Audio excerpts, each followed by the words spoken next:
ఆంధ్రప్రదేశ్ లో ఉన్న driver union లీడర్లు అంటే మాకు తెలియని యూనియన్ లీడర్లు ఎవరన్నా ఉంటే రిజిస్టర్ అయిన యూనియన్లు ఆల్ వెహికల్ డ్రైవర్స్ అందరూ car driver, auto driver, lorry driver, bus driver, tanker driver all drivers జేఏసీలో చేరొచ్చు. మళ్ళీ ఈ జేఏసీ ముఖ్య ఉద్దేశం ఒకటే, డ్రైవర్లని గెలిపించుకోవాలి, డ్రైవర్లని కాపాడుకోవాలి, డ్రైవర్ కంటూ గుర్తింపు తీసుకురావాలనే ఉద్దేశంతోనే జేఏసీ ఏర్పాటు చేయడం జరుగుతుంది.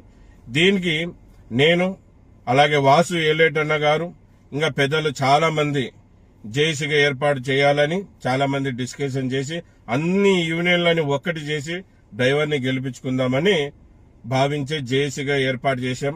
మళ్ళీ ఈ జేఏసీ మీటింగ్ తొలి రౌండ్ టేబుల్ సమావేశం ఆగస్టు 30న ఆంధ్రప్రదేశ్ కాకినాడలో ఆగస్టు 30 తారీఖున ఆదివారం ఉంటుంది.